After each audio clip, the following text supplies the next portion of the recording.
Baik, Assalamualaikum warahmatullahi wabarakatuh. Jumpa lagi dengan saya Fuad Nur Hasan di pertemuan 2 perkuliahan pemrograman berbasis objek, yaitu teori dan konsep pemrograman berbasis objek. Langsung saja kita ke materinya. Yang pertama ada enkapsulasi. Artinya apa teman-teman mungkin nanti bisa baca sendiri untuk teorinya ya. Jadi ada di slide untuk teorinya.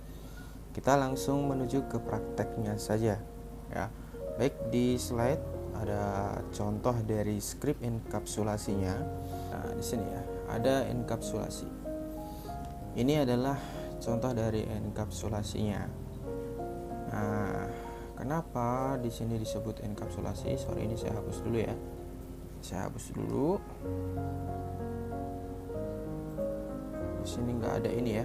Jadi di pemahaman kelas pertama itu tidak bisa di running ya kelasnya, jadi nanti akan di running di main kelas gitu ya. Nah, kan seperti ini di pemahaman kelas pertama itu sesuai yang ada di slide seperti ini ya, hanya kelas belajar.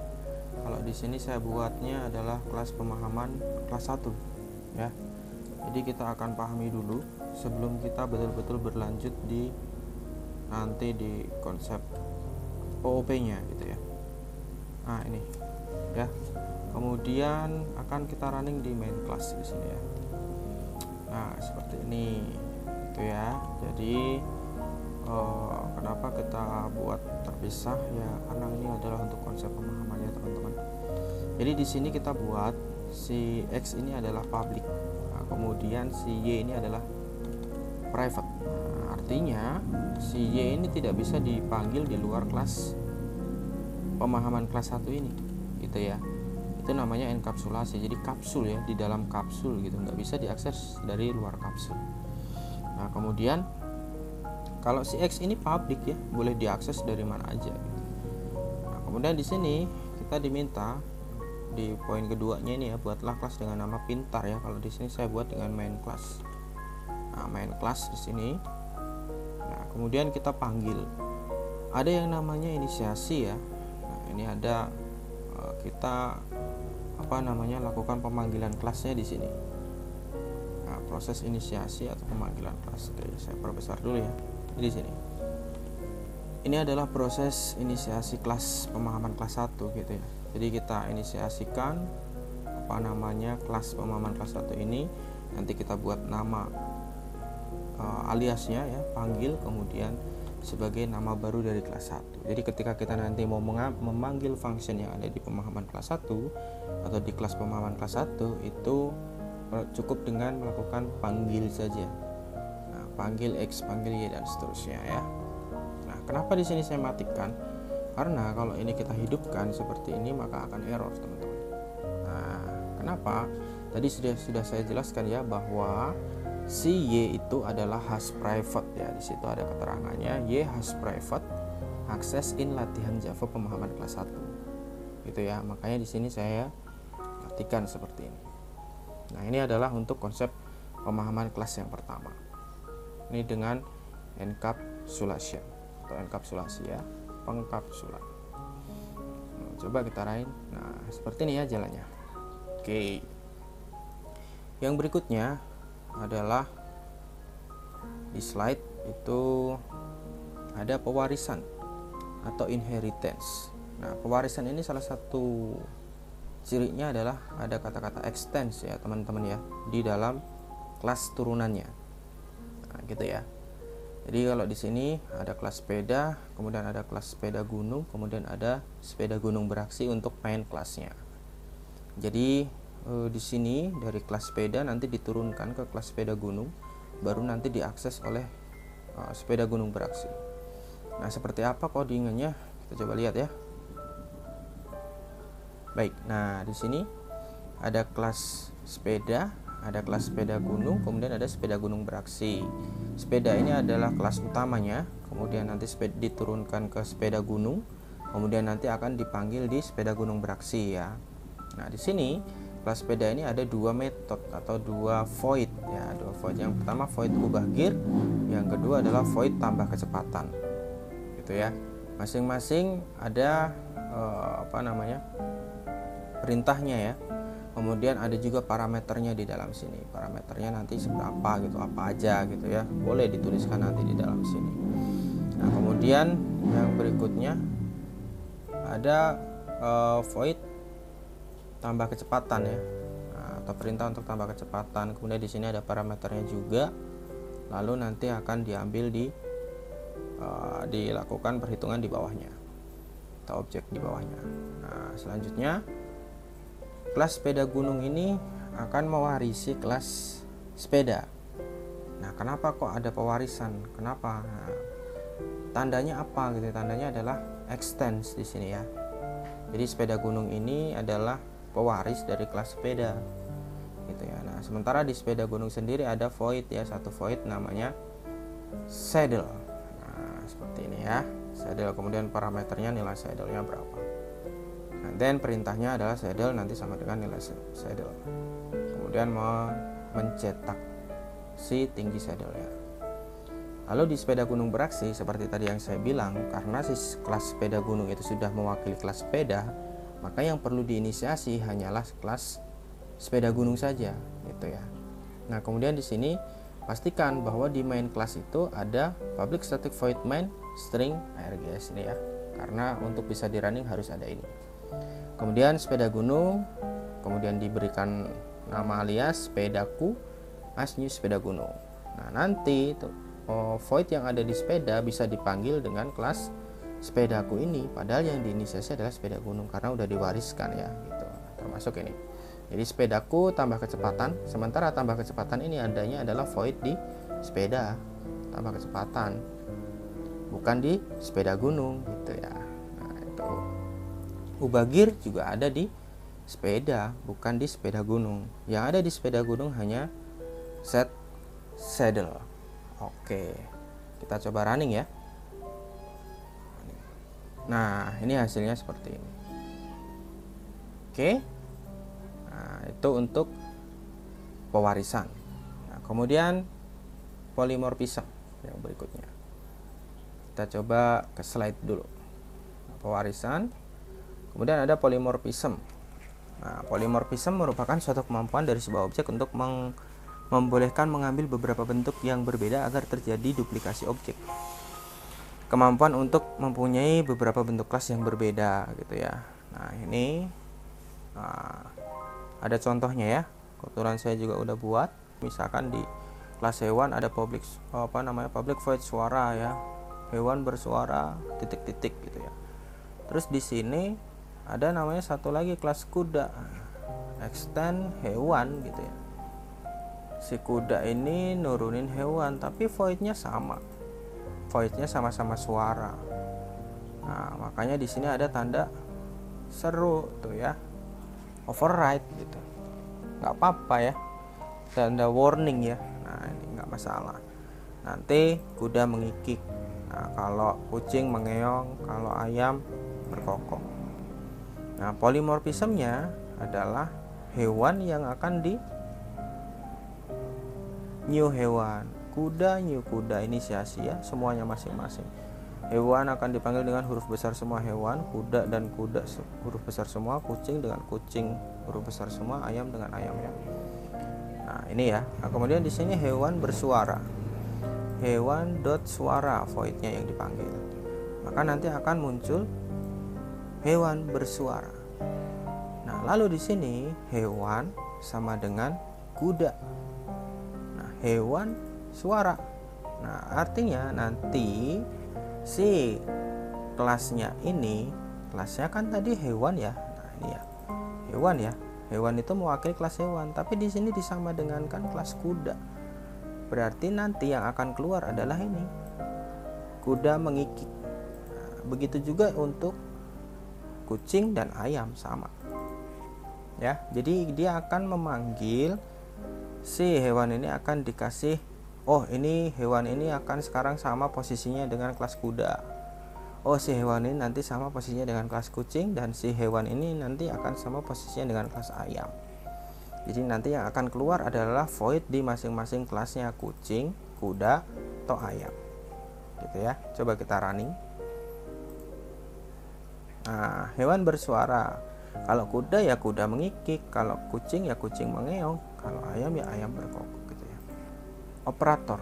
Nah, untuk operator pada bahasa Java sebetulnya tidak jauh berbeda dengan bahasa-bahasa yang lain ya, atau bahasa pemrograman yang lain yang sudah teman-teman mungkin pelajarin ya.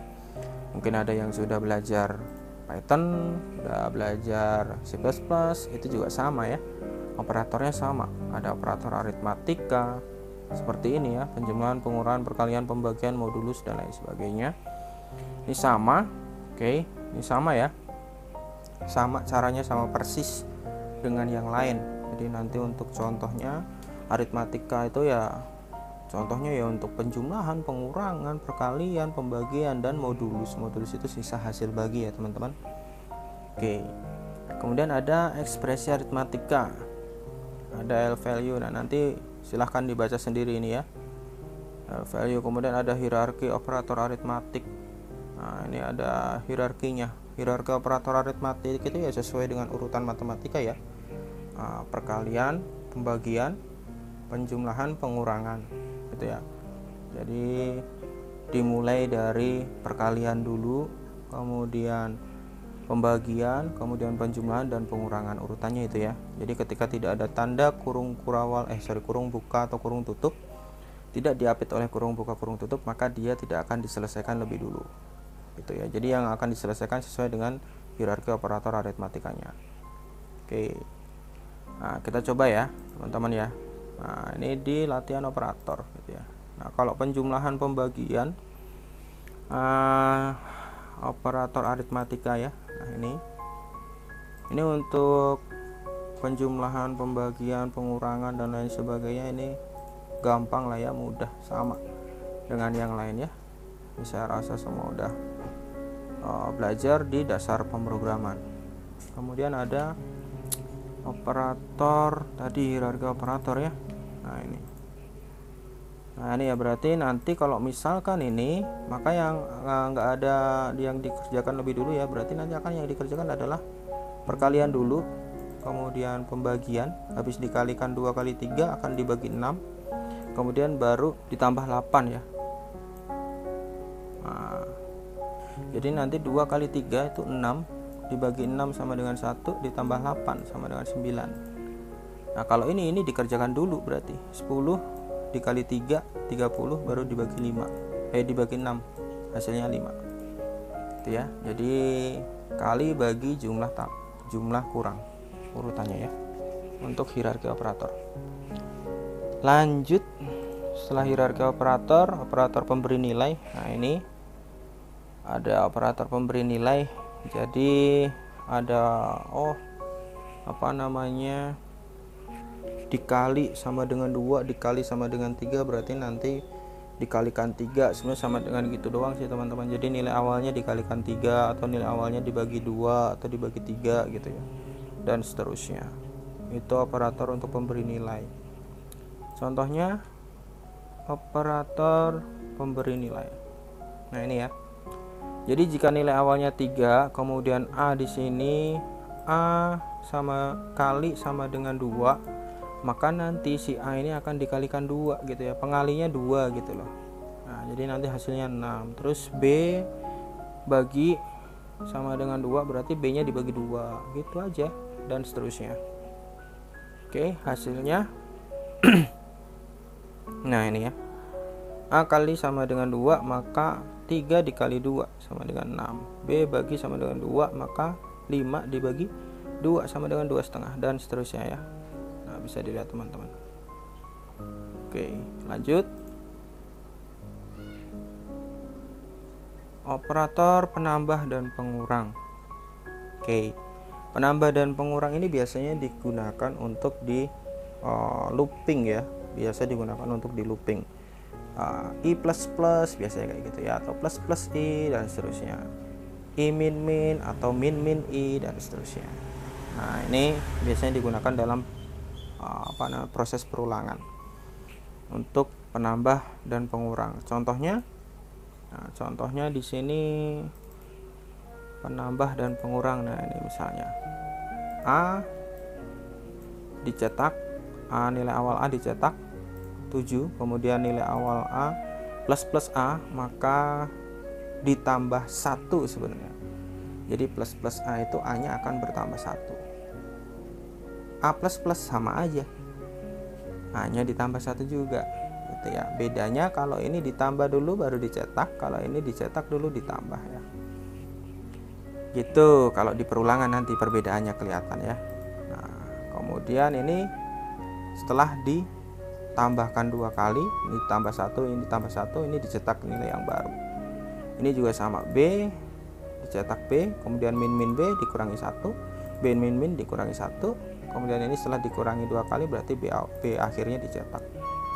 Gitu kita running. Nah, nilai awal A adalah 7, plus A maka 8, plus A lagi 8 lagi ya. Nah, ini dicetak baru ditambah ya teman-teman. Nah, ini dicetak baru ditambah, makanya di sini nggak 9 karena dicetak dulu hasil A-nya, hasil A yang di atas.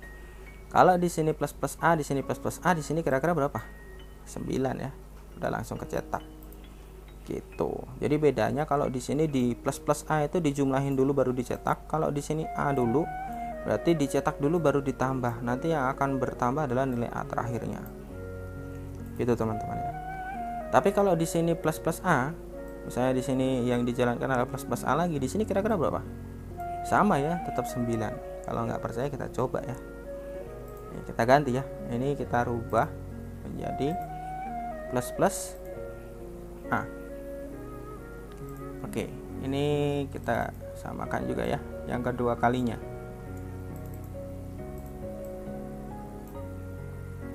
Nah, kita coba simpan terus running. Oke, 9 ya. Nah, kenapa? Karena ini dijumlahkan dulu, ditambahkan 1 baru dicetak. Kalau A++ dicetak dulu baru dijumlahkan. Artinya kalau di atasnya ini kita rubah A++, di sini kita A++, A++. Oke, maka nanti hasilnya di sini karena nilai awalnya 7, maka masih tercetak 7 di sini karena dicetak dulu baru dijumlahin. Oke ya. Kita coba running kalau nggak percaya. Ya, dicetak dulu hasilnya baru dijumlahin. Oke, paham ya? Mudah-mudahan paham. Mudah-mudahan. Oke ya. Kita balikkan dulu posisinya seperti semula. Oke, seperti ini tadi ya. Oke, run file. Oke ya. Mudah-mudahan paham. Kalau nggak paham silahkan ditanya di kolom komentar. Next, lanjut. Operator logika. Nah, pembanding dulu ya. Pembanding ini juga sama dengan bahasa pemrograman lainnya. Ada sama dengan, kemudian ada lebih besar, lebih kecil, lebih besar sama dengan, kurang dari sama dengan, atau tidak sama dengan ya, sama ya. Nah, di di dalam pengaplikasiannya pembanding, nah ini ya, seperti ini. Jadi kalau pemberi nilai itu kan sama dengan, kalau pembanding itu sama dengannya 2 kali ya, jangan kebalik ya, kalau kebalik repot nanti. Oke, ini kita coba running. Apakah 5 sama dengan 6? Ya enggak ya, false, dan seterusnya ya, bisa dibaca. Oke, bisa dilihat hasilnya. Oke, next. Nggak ada yang spesial di pembanding, saya rasa semua tahu ya, kalau pembanding itu pasti akan berhubungan dengan nilai awal dan nilai akhir, atau nilai satu dengan nilai yang lainnya. Nah, kemudian logika ya, ada and, or, not. Nah, ini logika ya. Jadi teman-teman harus jalan logikanya. Oke, kita coba lihat operator logika. Oke, kita run file. Jadi di dalam and itu intinya semuanya harus betul, baru dia hasilnya adalah benar. Kalau di and, operator and itu kanan dan kirinya harus benar ya, baru dia benar. Tapi kalau berbeda kanan kirinya ada yang false, salah satunya false, pasti dia akan false. Nah, kalau atau dia ambil kondisi yang benar. Jadi jika ada salah satu kondisi yang benar dalam sebuah susunan, maka dia akan berhasil benar, gitu ya. Dan yang salah hanya yang dua-duanya salah. Kalau untuk or ini yang berhasil salah, hasilnya salah adalah yang dua-duanya pembandingnya salah, maka hasilnya salah. Jika ada benarnya aja salah satu, maka dia akan berhasil benar, hasilnya adalah benar.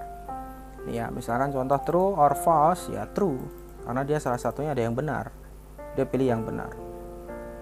Nah, kalau or, nah ini adalah jika dua-duanya sama nilainya, baik true, or true, itu maka hasilnya akan false. Tapi kalau hasilnya pembandingnya adalah beda, misalnya true or false atau false or true, maka hasilnya akan benar. Jadi intinya pembandingnya nggak boleh sama, nggak boleh false dan false, nggak boleh benar dan benar. Oke. Kemudian untuk not ya kebalikannya berarti ya. Nah, jadi kalau not ya kalau tidak benar ya maka salah, kalau tidak salah ya maka benar. Nah, oke.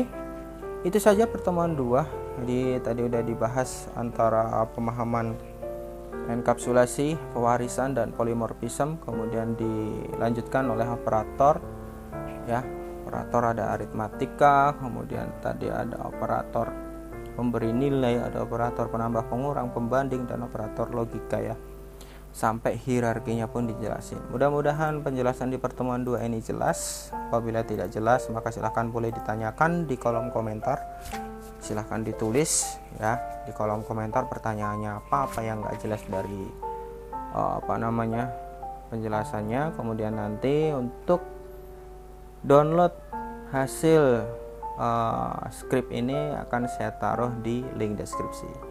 Sekian dari saya, kurang dan lebihnya mohon maaf.